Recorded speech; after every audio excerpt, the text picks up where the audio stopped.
Bismillahirrahmanirrahim. Assalamualaikum warahmatullahi wabarakatuh.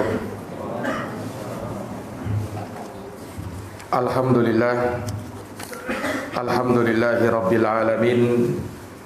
Wabihi nasta'inu ala umuri dunya waddin. Ashhadu an la ilaha illallah wahdahu la syarikalah, ilahul awwalina wal akhirin.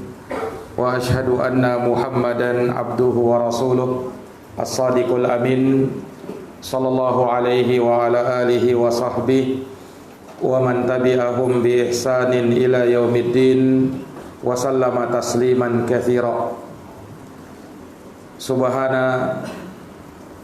Subhanallah, subhanaka la ilma lana illa ma 'allamtana innaka antal alimul hakim. Allahumma 'allimna ma yanfa'una wanfa'na bima 'allamtana wa zidna ilman ya arhamar rahimin. Rabbi shrah li sadri wa yassir li amri wa hlul 'uqdatan min lisani yafqahu qawli. Amma ba'd. Ikhwani fid din wa akhwati fillah, a'azzani Allah wa iyyakum. Alhamdulillah, bersyukur pada Allah Subhanahu wa taala, pada malam ini Allah masih memberikan taufiknya kepada kita sehingga kita dapat berkumpul dalam majelis ilmu, majelis yang di dalamnya kita menambah iman dan takwa kepada Allah. Pembahasan kita sebagaimana yang dimaklumi pada setiap malam Sabtu, yaitu Kitabut Tauhid alladzi huwa haqqullahi 'alal 'abid, karya Syekhul Islam Al-Mujaddid Al-Imam Muhammad bin Abdul Wahhab An-Najdi rahimahullahu taala. Dan kita akan masuk pada bab yang baru. Kata beliau, babun ma jaa fir riya, bab keterangan yang datang seputar riya. Di dalam bab ini kita akan mengkaji, membahas tentang riya, seluk-beluknya, dan betapa berbahayanya riya ini ketika ada pada diri seorang muslim atau muslimah. Karena dia bisa menimpa siapa saja. Bisa menimpa orang awam, bisa menimpa orang saleh, bisa menimpa orang yang berilmu, ya, bisa menimpa para penuntut ilmu. Siapa saja bisa terkena penyakit yang namanya riya.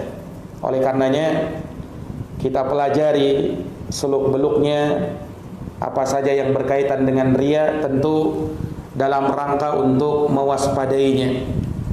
Dan jangan kita merasa aman bahwa saya beribadah tidak ada riya di dalamnya. Ya, bisa jadi dia beribadah awalnya ikhlas karena Allah, tapi di pertengahan ibadahnya muncul perasaan riya. Bagaimana cara menolaknya? Bagaimana cara mengusirnya? Ini akan kita kaji pada pembahasan di bab ini. Bab majaa fir riya, bab keterangan-keterangan yang datang, dalil-dalil yang menyebutkan tentang riya. Ya, di sini beliau tidak menjelaskan hukumnya secara detail, walaupun kita tahu itu adalah syirik dan dia asghar syirik. Pada ada hukum yang berkaitan dengannya gitu. Ya. Dan riya ini dikatakan Syekh Muhammad Ibn Abdul Wahhab An-Najdi rahimahullah di dalam Kitabut Tauhid, karena tentu hubungannya sangat jelas. Iya, bahwanya riya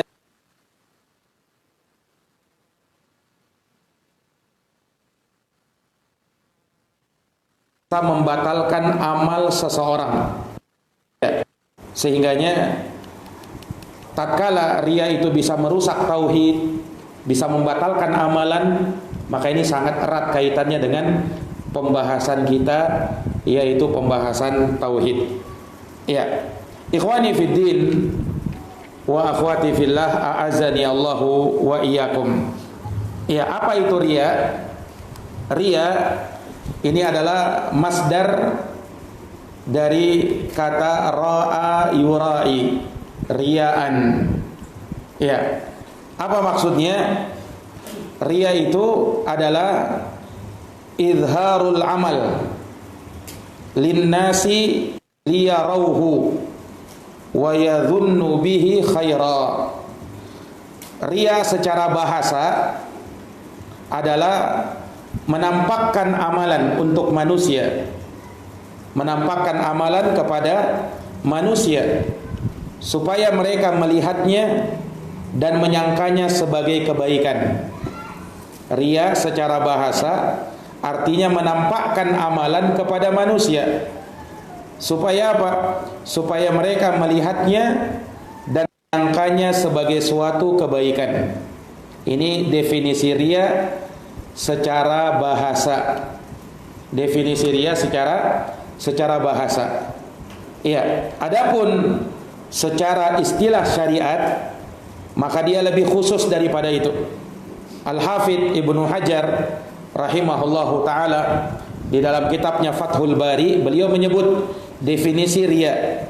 Apa itu riya? Kata beliau, riya itu adalah izharul ibadah liqasdi ru'yatin nasi laha fayahmadu sahibaha. Riya adalah menampakkan ibadah dengan maksud supaya dilihat oleh manusia.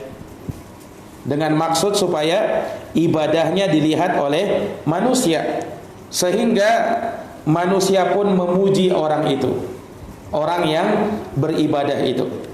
Ini definisi riya menurut Al-Hafidh Ibnu Hajar secara istilah syariat, menampakkan ibadah dengan maksud supaya manusia melihatnya, ya, kemudian memuji orang yang beribadah tersebut, memuji orang yang beribadah tersebut.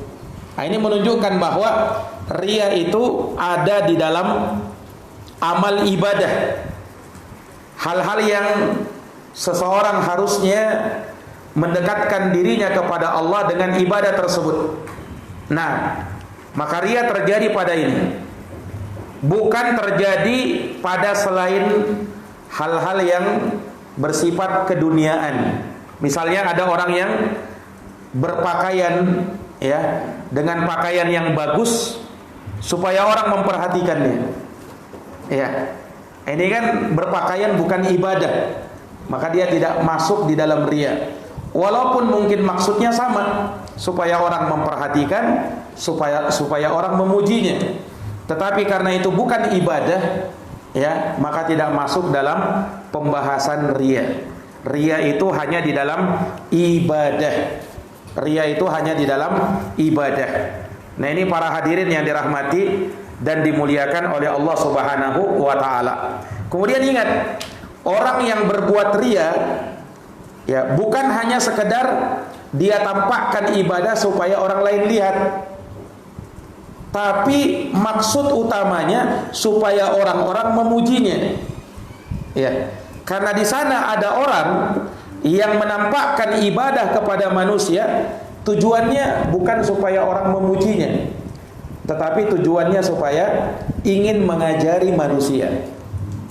Nah, ini kan dia tampakkan ibadahnya supaya orang lihat, tapi maksudnya bukan supaya dia dapat pujian, tetapi hanya untuk mengajari mereka. Untuk mengajari mereka. Yang seperti ini bukan riya. Ini taklim namanya. Nabi sendiri melakukannya. Ya, pada saat Nabi sholat di atas mimbar. Nabi sholat di atas mimbar, ya, untuk apa? Supaya orang lihat ibadah beliau. Dan tujuan Nabi supaya mereka mencontoh cara Nabi dalam beribadah, bukan supaya orang memuji beliau. Nah, jadi penting sekali apa yang disebutkan oleh Al-Hafidh di sini, bahwa riya itu menampakkan ibadah supaya orang lain memperhatikan atau melihatnya. Nah, kemudian tidak cukup sampai di situ, agar manusia memujinya. Ya. Kalau hanya menampakkan ibadah supaya orang lain melihat, bisa jadi maksudnya benar. Kalau ingin ya untuk mengajari manusia, sebagaimana yang tadi kita sebutkan. Ikhwani fiddin, a'azzani Allahu wa iyyakum. Ya, maka kalau tujuannya memang ta'lim, ya, itu bukanlah riya, karena memang bukan untuk supaya orang lain memujinya, supaya orang lain memujinya. Nah, ini perkara yang perlu diperhatikan. Ya, ikhwani fiddin, a'azzani Allah wa iyyakum. Kemudian di sana ada yang disebut dengan sum'ah. Nah, ini saudara riya. Kalau riya agar orang lain melihat supaya mereka memuji. Kalau sum'ah supaya orang mendengar, dari kata sami'a yasma'u. Ya, supaya orang mendengar. Tapi maksudnya juga sama, agar orang memuji dia. Agar orang memuji dia. Nah, kalau riya itu misalnya dalam ibadah yang memang terlihat nampak, sholat, ya, dia berpuasa. Nah, kalau sum'ah ini biasa sesuatu yang didengar. Misalnya bacaan Qur'annya, ya, dia membaca Quran, tapi maksudnya supaya orang lain memujinya, supaya orang lain menyanjungnya, ya. Nah, ini sum'ah, mirip dengan riya. Dan Nabi SAW menyebutkan dua perkara ini dengan celaan. Di dalam hadis yang diriwayatkan oleh Imam Al-Bukhari dan Muslim dari Abu Hurairah radhiyallahu an, kata Nabi, man ra'a ra'allahu bih, wa man samma'a samma'allahu bih. Barang siapa yang riya dalam beribadah, maka Allah akan memperlihatkan keburukannya di hadapan manusia. Dia maksudnya supaya orang lain memujinya, tetapi justru yang dia dapatkan sebaliknya.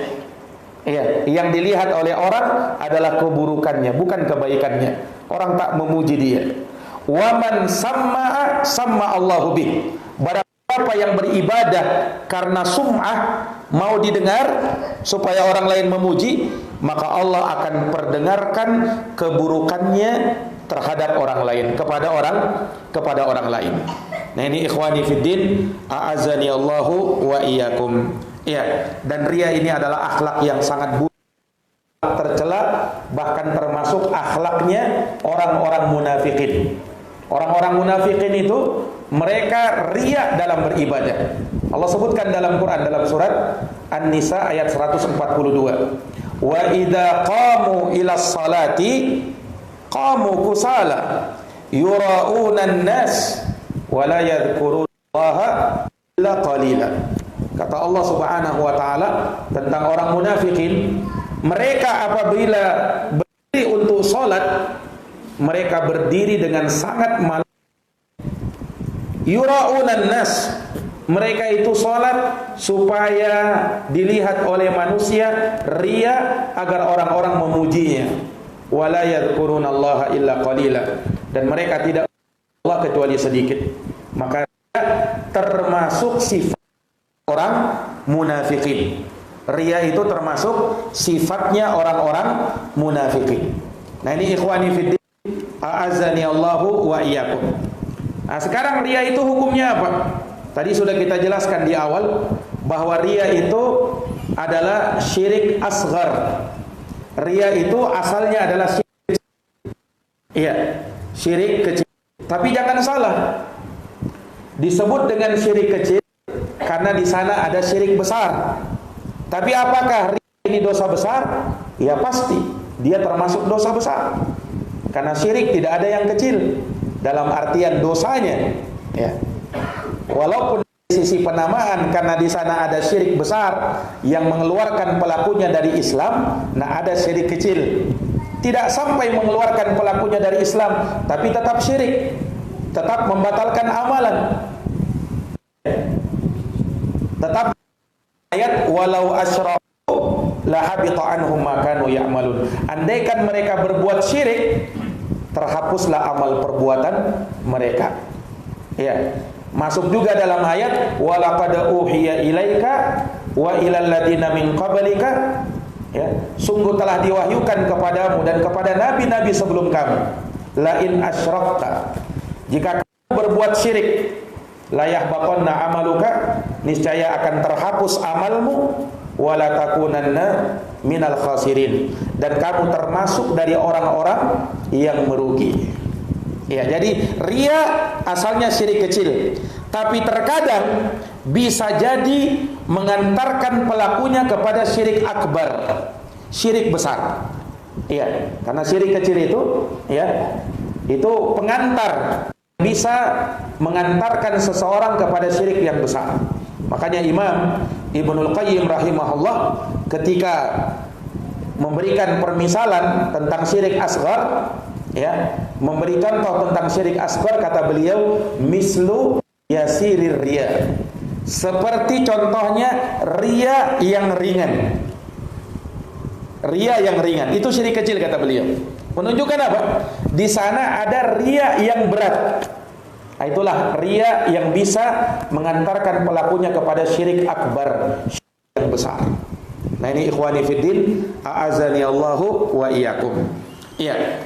Kemudian syirik ini, syirik kecil ini atau riya ini, ya, seseorang pada saat dia melakukan ibadah, kemudian bercampur dalam ibadahnya riya, ada riya di dalamnya, apakah langsung amalnya itu batal? Nah, di sini para ulama merinci. Ada orang yang beribadah, tiba-tiba ibadahnya bercampur dengan riya, apakah langsung amalnya terhapus? Ya, di sini ada 3 rincian. Memang pada asalnya ibadah kalau bercampur dengan riya membatalkan ibadah. Tapi kalau dirinci ada 3 rincian. Yang pertama kata para ulama, ya, jikalau dia beribadah, pendorong dia melakukan ibadah tersebut dari asalnya, dari awalnya adalah karena riya. Memang dari awal dia beribadah karena riya. Tidak ada maksudnya untuk mendapatkan pahala dan wajah Allah. Maka ini syirik, ibadahnya batal. Iya, ibadahnya batal. Kalau ada seorang yang merasa seperti ini, ya, dari awal ibadah dia sudah riya, maka dia ulangi ibadahnya. Karena ibadahnya itu batal. Iya. Ini ikhwani fiddin, a'azani Allahu wa iyyakum. Ini yang pertama. Ya, dia beribadah dari awal memang sudah riya. Tidak ada dia berdiri untuk takbiratul ihram kecuali memang untuk supaya dipuji oleh manusia. Nah, ini kondisi yang pertama. Ini membatalkan amalan. Yang kedua, orang yang ibadah awalnya ikhlas. Dia sholat misalnya, niatnya karena Allah. Pada saat takbiratul ihram dia juga karena Allah. Ya, dia bangun ibadahnya lillah. Tapi di pertengahan ibadah muncul riya. Ya, muncul apa? Muncul riya di pertengahan ibadah. Ya, misalnya kalau sholatnya 3 rakaat, ya, tadi rakaat pertama ikhlas. Pas rakaat kedua, nah, di pertengahan muncul riya. Kenapa? Karena dia merasa ada orang lain yang memperhatikannya. Atau tiba-tiba misalnya di sampingnya berdiri orang yang dia agungkan, yang dia besarkan. Ya. Siapa misalnya orang-orang yang dia, ya, ingin mencari sesuatu kepadanya darinya supaya memujinya. Naam, ya. Nah, muncul riya di pertengahan ibadah. Nah, ini bagaimana? Ikhwani fiddin, a'azani Allah wa iyyakum. Maka yang seperti ini kata para ulama, ya, apakah ibadahnya batal ataukah tidak? Nah, apakah ibadahnya batal ataukah tidak? Ya. Maka di dalam hal ini diperhatikan, ya, bahwa jikalau muncul riya di pertengahan ibadah dan dia berusaha untuk menolaknya dan dia berjuang untuk itu, dia tidak biarkan riya itu ada pada dirinya. Berusaha untuk apa? Menolaknya. Ya, dia berusaha untuk menolaknya. Maka yang seperti ini kata para ulama, dia termasuk mujahid fisabilillah, orang yang berjihad di jalan Allah untuk menaklukkan penyakit hati ini, yaitu riya. Itu kalau dia berusaha untuk menolaknya. Nah, dan orang yang seperti ini dimaafkan, ya, tidak ada dosa baginya. Masuk dalam keumuman hadis, innallaha tajawaza an ummati ma hadathat bihi anfusuha ma lam ta'mal aw tatakallam. Dalam hadis riwayat Bukhari Muslim dari Abu Hurairah radhiyallahu anhu, kata Nabi, sesungguhnya Allah memaafkan dari umatku, ya, sesuatu yang terbersit di dalam hatinya dari keburukan, selama dia tidak amalkan atau dia tidak ucapkan. Ya, selama dia tidak amalkan atau dia tidak ucapkan. Ini ikhwani fiddin. Jadi kalau seperti ini aman dia, walaupun muncul di pertengahan, tapi karena dia berusaha menolaknya, berusaha menjauhkannya, berusaha dia konsentrasi beribadah, maka insya Allah tidak akan bermudarat pada ibadahnya tersebut. Nah, ini ikhwani fiddin. Tetapi kalau ketika di pertengahan ibadah itu muncul riya dan dia tidak berusaha menolaknya, ya, justru dia semakin larut-larut di situ. Nah, semakin apa? Larut-larut di situ. Maka ikhwani fiddin a'azani Allah wa iyyakum, di dalam hal ini kata para ulama, ya, dilihat ibadah tersebut. Kalau ibadah itu, ya, memang berkaitan dari awal sampai akhirnya, seperti sholat, karena rakaat kedua berkaitan dengan rakaat pertama, rakaat ketiga berkaitan dengan kedua dan pertama, ya, maka ibadahnya batal. Tetapi kalau tidak ada kaitannya, ya, contoh kata para ulama, seperti orang yang menyumbang, misalnya dia punya uang 100.000, 50.000, 50.000. Pertama dia masukkan 50.000 pertama, ikhlas karena Allah, misalnya. Pas dia mau masukkan 50.000 yang kedua, ada orang memperhatikan, maka muncullah riya. Maka untuk 50.000 yang kedua ini dia riya. Nah, kata para ulama, ya, ini ibadahnya mutajazza, terlepas antara satu dengan yang lainnya, sehingga sumbangan 50.000 yang pertama itu ikhlas diterima oleh Allah, sedangkan 50.000 yang kedua tidak diterima. Nah, jadi tidak semua ibadahnya ditolak, karena berbeda, ya kan, berbeda. Nah, beda kalau misalnya 100.000 dia masukkan, ya, pada saat dia masukkan muncul riya. Nah, awalnya ikhlas, pada saat muncul orang yang memperhatikan dia langsung riya, ini batal amalannya, ya. Tapi kalau dia punya 50.000 dua, dia masukkan satu ikhlas, yang satunya tidak ikhlas karena muncul riya, yang kedua saja yang tidak diterima, yang pertamanya diterima. Nah, ini ikhwani fiddin a'azani Allah wa iyyakum. Nah, ini kalau riya itu muncul di pertengahan ibadah, ya, jelas ya. Adapun yang ketiga, riya muncul setelah selesai melakukan ibadah, ya, maka yang seperti ini tidak mempengaruhi ibadahnya, tidak mempengaruhi ibadahnya selama tidak ada bentuk, ya, menyakiti manusia di dalamnya. Nah, kalau dia sakiti manusia di dalamnya, maka itu membatalkan amalnya. Seperti sedekah kata para ulama. Sedekah itu, ya, dia awalnya ikhlas karena Allah, ya, ikhlas, di pertengahan juga tidak ada muncul ikhlas karena Allah, sedekah, ya kan. Cuman setelah dia bersedekah, dia lakukan alman wal adha. Alman itu mengungkit-ungkit sedekah, al adha itu menyakiti hati si penerima. Yang seperti ini membatalkan sedekahnya. Makanya dalam Quran dikatakan, ya ayyuhalladzina amanu la tubtilu shadaqatikum bil manni wal adha. Wahai orang-orang yang beriman, jangan batalkan sedekah-sedekah kalian dengan mengungkit-ungkitnya setelah kau kasih, dan jangan menyakiti hati si penerima. Kau kasih dia, tapi kau sakiti. Setelah kau kasih, dasar ini orang miskin, taunya meminta-minta aja. Dia bilang begitu, misalnya. Nah, sakitlah hati orang yang menerima ini. Nah, ini membatalkan sedekahnya. berdasarkan ini ayat. Ya. Nah, maka ikhwani fiddin, ya, asalnya kalau riya muncul setelah selesai melakukan ibadah tidak membatalkan ibadah, kecuali kalau dia tadi apa? Menyakiti orang lain. Ya, kalau dia menyakiti orang lain, ya, maka itu bisa membatalkan amalnya. Contoh seperti sedekah tadi. Contoh apa? Seperti sedekah tadi. Nah, ini 3 rincian. Jadi yang pertama tadi apa? Kalau riya muncul di awal ibadah, apa hukum ibadahnya? Batal. Kalau muncul di awal ibadah, batal langsung. Tidak ada yang mendorong dia puasa kecuali riya, batal. Tidak ada yang mendorong dia untuk sedekah dari awal sedekah kecuali riya, batal ibadahnya langsung. Ya, dia wajib bertaubat, ulangi ibadahnya.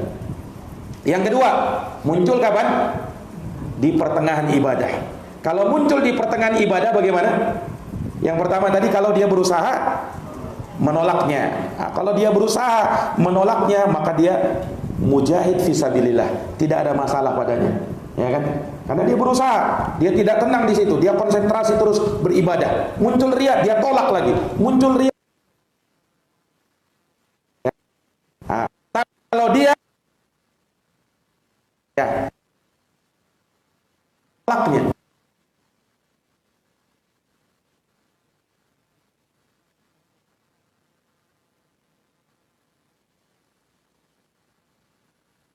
Batal, seperti dia pisah-pisah, ya. Sedekah pertama 50.000 ikhlas. Sedekah kedua 50.000 yang kedua riya. Maka yang diterima mana? Yang pertama diterima. Jelas ini? Nah, ini. Dan yang ketiga muncul riya kapan? Selesai beribadah. Hukumnya apa? Tidak bermudarat bagi ibadahnya, kecuali kalau apa? Dia menyakiti orang. Iya, maka ibadahnya juga seperti dia bersedekah, setelah selesai sedekah, dia ungkit-ungkit sedekahnya, dia menyakiti hati orang yang menerima sedekah. Ini membatalkan ibadah. Bagaimana ayat surah Al-Baqarah. Nah, ini hukum riya yang masuk dalam hati seseorang pada saat beribadah. Nah, ikhwani fiddin a'azani Allah wa iyyakum, muncul pertanyaan, apa termasuk riya? Orang yang setelah beribadah kemudian dia bergembira dengan ibadah tersebut ketika ada orang lain mengetahuinya, jawabnya apa? Tidak termasuk riya. Karena ini kan sudah selesai dan tidak ada unsur menyakiti orang di situ. Selesai ibadah, gembira ketika orang yang mengetahui dia beribadah, dia sudah selesai ini, ya kan? Maka tidak bermudarat. Hanya saja ikhwani fiddin, orang yang seperti ini wajib dia mawas diri. Nah, jangan sampai awalnya mungkin dia suka gembira ketika ada orang lain mengetahui ibadahnya, ya, tapi jangan sampai itu justru nanti bakalan muncul di tengah-tengah dia ibadah. Ya, ini bisa membahayakan, ya kan? Ini bisa membahayakan. Ikhwani fiddin a'azzani Allahu wa iyyakum. Karena ibadah itu, ya, seorang muslim, seorang mukmin sejati kalau beribadah dia tidak suka orang lain mengetahui atau melihat dia beribadah. Ya.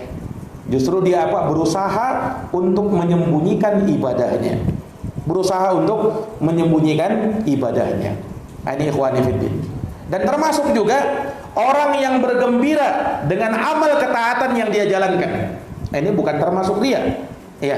Karena memang orang mukmin seperti itu, gembira dengan ketaatan yang dia kerjakan. Kata Nabi, "Man sarrathu hasanatuhu wa sa'athu sayyi'atuhu fadalikal mu'min." Siapa yang bergembira dengan kebaikan-kebaikannya dan merasa jelek dengan keburukan-keburukannya, maka itulah kata Nabi seorang yang mukmin, seorang yang beriman kepada Allah Subhanahu wa taala, seseorang yang beriman kepada Allah Subhanahu wa taala. Nah, ini ikhwani fiddin a'azzani Allahu wa iyyakum. Iya. Maka ini dari perkara yang hendaknya diperhatikan. Nah, kemudian Al-Imam Asy-Syaikh Muhammad bin Abdul Wahhab An-Najdi rahimahullahu taala Beliau di dalam bab ini ya menerangkan kepada kita beberapa dalil ya yang berkaitan dengan riya. Beberapa dalil yang berkaitan dengan riya. Ikhwani fiddin a'azani Allah wa iyyakum, para ulama juga menyebutkan ya bahwasanya riya ini ada yang sifatnya masuk dalam aslul iman, yakni masuk dalam dasar keimanan. Ya, ketika riya muncul dalam dasar keimanan, ya, yakni apa? Seperti riyanya orang munafikin. Ini riya yang paling berat ini. Ya, riya yang paling berat. Ini yang kata para ulama, riyanya ini sudah syirik akbar ini. Syirik yang mengeluarkan orang dari Islam. Sebagaimana tadi kita sebut di awal bahwa riya itu kan ada yang sifatnya yasirur riya. Ini yang disebut syirik asgor, syirik kecil, riya yang ringan. Tapi ada riya yang berat. Ini syirik akbar. Salah satu contohnya riyanya orang munafikin. Riyanya orang munafikin itu bagaimana? Dia tampakkan keislamannya, ya kan? Dia tampakkan sebagai seorang muslim, tapi dia sembunyikan apa? Kekufurannya. Ini riyanya kaum munafikin, ini syirik akbar. Syirik yang mengeluarkan pelakunya dari Islam. Nah, di bawah itu ini yang jadi pembahasan kita. Riya dalam kesempurnaan iman. Kalau tadi yang pertama riya dalam asal iman, dalam pokok iman. Kalau riya dalam kesempurnaan iman, ini riya dalam amal ibadah. Riya dalam amal ibadah. Dia membatalkan ibadah yang saat itu kita kerjakan, tapi tidak ibadah yang lain. Ya, tidak ibadah yang lain. Orang beribadah punya ibadah-ibadah ya kan. Pada saat dia sholat sunnah, ya, qobliyah sunnah, qobliyahnya dia riya, maka batal amalnya itu. Pada saat sholat fardu dia ikhlas, diterima. Pada sholat sunnah ba'diyahnya dia riya lagi, tidak diterima riyanya itu, tidak diterima ibadahnya itu. Dan ingat ikhwani fiddin, orang yang riya itu bukan hanya sekedar tidak diterima ibadahnya ya, tetapi apa? Diancam juga dengan api neraka. Diancam juga dengan api neraka ikhwani fiddin a'azani Allahu wa iyyakum. Makanya dalam hadis 3 orang yang pertama kali dibakar oleh Allah di hari kiamat nanti. Siapa mereka? Ya, seorang yang mujahid ya, yang berjihad di jalan Allah. Kemudian seorang yang alim ya, orang yang berilmu, dalam satu riwayat ahli qiraat ya, ahli baca Quran, dan yang ketiga orang yang dermawan. Ya kan? Orang yang apa? Dermawan. Ya. Tiga-tiganya dihadapkan oleh Allah Subhanahu wa taala di hadapannya pada hari kiamat nanti. Amalnya besar. Mujahid, yang pertama orang yang berjihad. Ya, dipanggil. Ketika dia dipanggil, ya, Allah ingatkan kepada dia nikmat-nikmat yang sudah diberikan kepada dia, termasuk ibadahnya, termasuk jihadnya. Termasuk jihadnya. Ya, maka Allah tanya, dengan apa atau apa yang kau perbuat terhadap nikmat yang kuberikan kepadamu? Dia bilang, ya Allah, aku gunakan nikmatmu untuk berjihad di jalanmu. Hatta stushhidtu, sampai aku mati syahid. Allah berfirman, kadzabta, kamu bohong. Ya. Walakin qatalta liyuqala jari. Tetapi kamu berperang bukan karena Allah, supaya dipuji, dikatakan sebagai seorang pahlawan, sebagai seorang pemberani. Kamu ingin dapatkan pujian itu. Akhirnya apa? Dia pun diseret di atas wajahnya, dilemparkan ke dalam neraka. Ini akibat orang yang riya. Riya itu bukan hanya menghapus ibadahnya, tapi menyebabkan dia terjerumus ke dalam neraka. Orang kedua juga sama. Ya, orang alim, dalam satu riwayat dia ahli baca Quran. Dipanggil, diingatkan nikmat kepada dia. Ya, maka dia ditanya oleh Allah Subhanahu wa taala, kau gunakan untuk apa nikmat itu? Dia bilang, ya Allah, aku gunakan nikmatmu ya untuk aku menuntut ilmu, untuk aku belajar ilmu, ya, untuk aku baca Quran, dan itu semua aku lakukan karenamu ya Allah. Allah katakan kadzabta, kamu bohong, kamu berdusta. Walakinnaka fa'alta dzalika liyuqala qari atau liyuqala alim. Tapi kamu melakukan itu semua supaya dikatakan qari, ahli baca Quran, atau alim, orang yang paling berilmu. Ya, dan itu sudah dikatakan kepadamu, maka dia diseret ya di atas wajahnya, dilemparkan ke dalam neraka. Orang ketiga juga nasibnya sama. Orang yang ketiga ya, orang dermawan, banyak sumbangannya. Ya. Ternyata pada saat dia dipanggil ya, sama seperti itu juga. Dia bilang, aku gunakan nikmat yang kau berikan kepadaku ya Allah supaya ya aku bisa membelanjakan hartaku di jalanmu ya Allah. Allah bilang, kadzabta, kamu bohong. Walakinnaka liyuqala jawad. Tapi kamu melakukan itu supaya dikatakan dermawan. Sudah dikatakan kepadamu, diseret lagi di atas wajahnya. Orang kalau di neraka itu diseret bukan di atas badannya atau di atas belakangnya, bagian belakangnya bukan, tapi wajahnya di bawah. Betul-betul dihinakan setelah diseret di atas wajahnya. Coba gimana dibayangkan begitu ya. Ya, kemudian dilemparkan ke dalam neraka. Dilemparkan ke dalam neraka. Inilah kesudahan orang-orang yang berbuat riya. Ya, amalnya luar biasa tetapi apa? Tidak ada nilainya di sisi Allah Subhanahu wa taala. Haba'an mansura. Amalnya itu diibaratkan bagaikan debu yang berterbangan. Tidak ada nilainya di sisi Allah Subhanahu wa taala. Nah, ini ikhwani fiddin, a'azzani Allahu wa iyyakum. Iya. Nah, kemudian di dalam bab ini Syekh Muhammad bin Abdul Wahhab An-Najdi rahimahullahu taala menyebutkan ya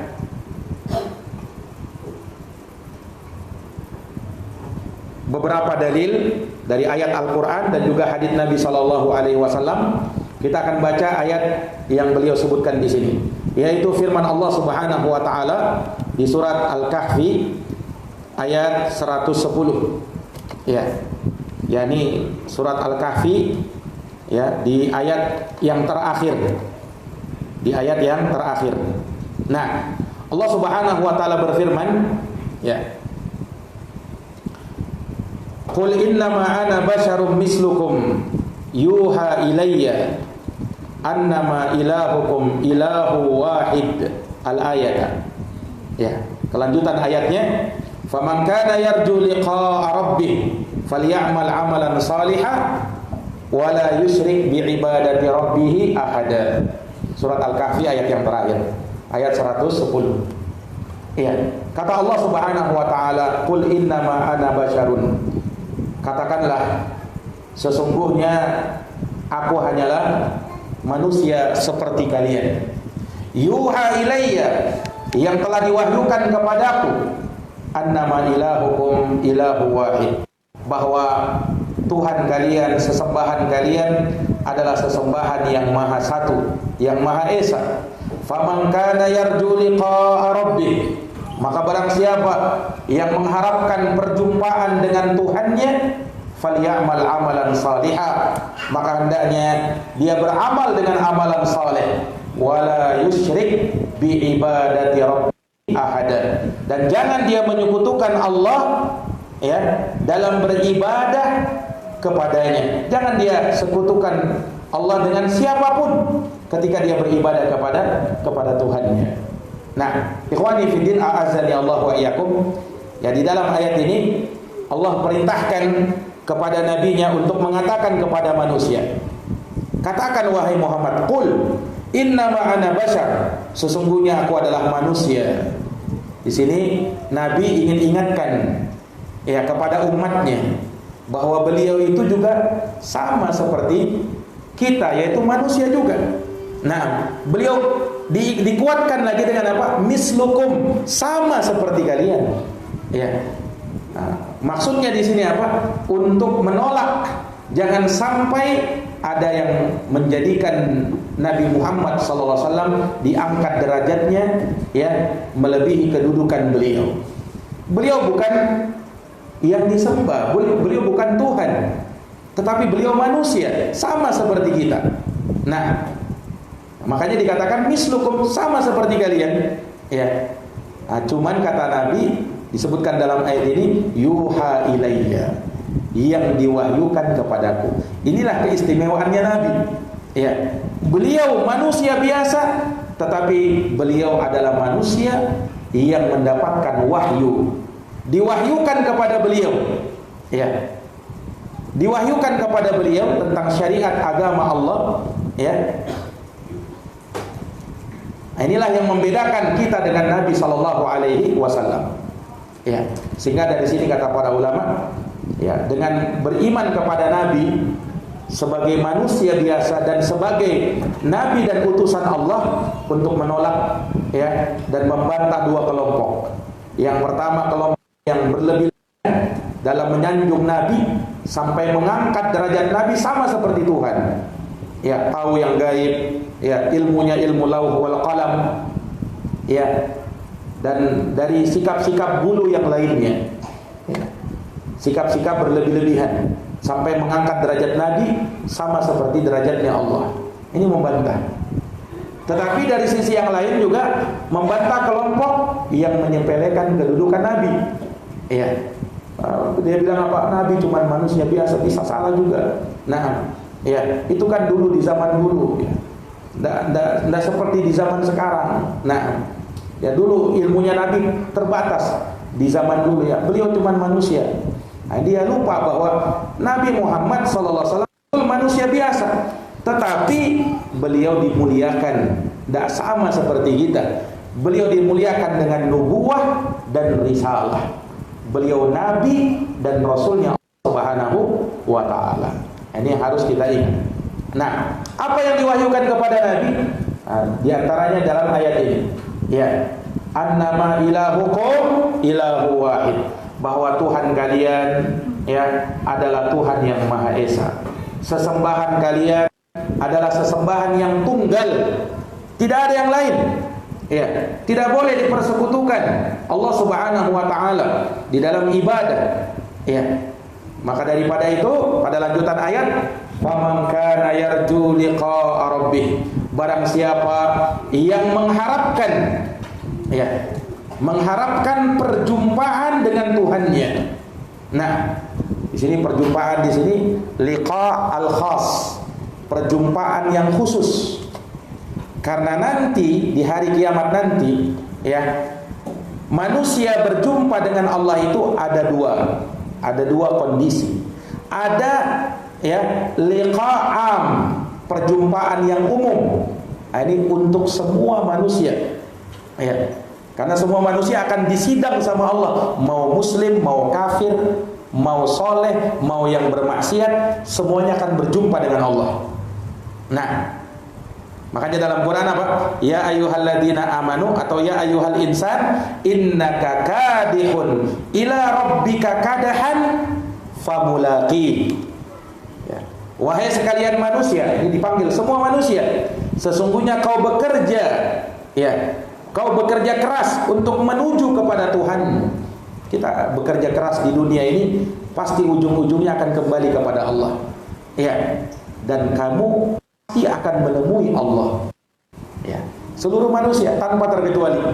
Nah, ini ikhwani fillah, ini namanya liqa'am, perjumpaan yang umum. Semua manusia berjumpa pasti dengan Allah Subhanahu wa taala. Ya. Nah, tetapi ya sesuai dengan kondisinya. Orang mukmin ketika berjumpa dengan Allah pada waktu itu dengan penuh kegembiraan, sedangkan orang munafik, orang kafir berjumpa waktu itu dalam keadaan terhina, betul-betul terhina. Ini ikhwani fiddin, a'azzani Allah. Nah, sementara yang disebut dengan dalam ayat, ya, faman kana yarju liqa'a rabbih, siapa yang mengharapkan perjumpaan dengan Allah, ini perjumpaan yang khusus, yaitu khusus bagi orang-orang yang beriman. Mereka berjumpa dengan Allah dengan penuh keridhaan, ya, berjumpa dengan Allah Subhanahu wa taala dengan penuh kegembiraan. Nah, orang-orang beriman nanti akan berjumpa dengan Allah. Ya, ikhwani fiddin, bahkan akan melihat kepada wajahnya Allah Subhanahu wa taala. Siapa yang mengharapkan itu? Di sini ada dalil, ya, bahwasanya nanti pada hari kiamat dan di dalam surga nanti salah satu nikmat terbesar, ya, bahkan nikmat yang paling besar, mengalahkan nikmat surga yang lainnya, yaitu melihat kepada wajah Allah Subhanahu wa taala yang mulia. Nah, siapa yang mengharapkan itu ada syaratnya. Falyamal amalan salihah. Hendaknya dia beramal dengan amalan saleh. Wala yusyrik bi ibadati rabbih ahada, dan jangan dia menyekutukan Allah dalam beribadah kepada Rabbnya. Ya, ini dua hal. Hendaknya dia beramal dengan amalan yang saleh. Nah, amalan itu nanti saleh kata para ulama jikalau amal itu khalisan sawaban, ikhlas dan benar. Ya, ikhlas manakala dimaksudkan padanya wajah Allah Subhanahu wa taala. Innamal a'malu binniyat. Amal tergantung niatnya. Sawaban manakala sesuai dengan syariatnya Rasulullah sallallahu alaihi wasallam. Man amila amalan laisa alaihi amruna fahuwa rad. Orang yang beramal tidak sesuai perintahnya Nabi maka dia tertolak. Nah, inilah amal nanti saleh kalau ikhlas dan sesuai tuntunan Nabi. Wala yusyrik bi ibadati rabbih ahada. Kemudian ditekankan lagi, jangan dia berbuat syirik dalam beribadah kepada Tuhannya dengan siapapun juga. Termasuk di dalamnya apa? Jangan berbuat riya. Riya, dia beribadah bukan karena Allah, tapi supaya dapat sanjungan, supaya dapat pujian dari manusia. Nah, ini ikhwani fiddin, a'azzani Allahu wa iyyakum. Nah, kalau kita lihat di dalam ayat ini, Allah Subhanahu wa taala menyebutkan ya, wala yusyrik bi ibadati rabbih ahada, dan jangan dia menyekutukan Allah, menyekutukan Rabbnya dalam beribadah kepada siapapun juga. Ahadan di sini nakirah ya, dalam konteks larangan, sehingga memberikan faedah keumuman siapapun dia. Tidak boleh kita serikatkan Allah di dalamnya, baik itu nabi, para malaikat, ya, orang-orang soleh, naam, para wali-wali. Tidak boleh kita menyekutukan Allah Subhanahu wa taala dengannya. Ya, kita beribadah kepada Allah, tetapi juga beribadah kepada ya wali-wali tersebut yang dijadikan sebagai perantara. Ya, makanya dalam ayat disebutkan ya bahwasanya kalian beribadah kepada Rabb kalian. Disebut Rabb, bi ibadati rabbih. Tidak dikatakan bi ibadatillah, beribadah kepada Allah, tetapi beribadah kepada Rabbnya. Nah, di sini memberikan isyarat bahwasanya ya Allah Subhanahu wa taala yang kalian ibadahi itu adalah Rabb kalian yang mencipta, mengatur, mengawasi dan memberikan pengaturan untuk kalian, menguasai kalian. Ya, maka harusnya karena dia satu-satunya pencipta, pengatur, penguasa, maka dialah satu-satunya yang kalian ibadahi.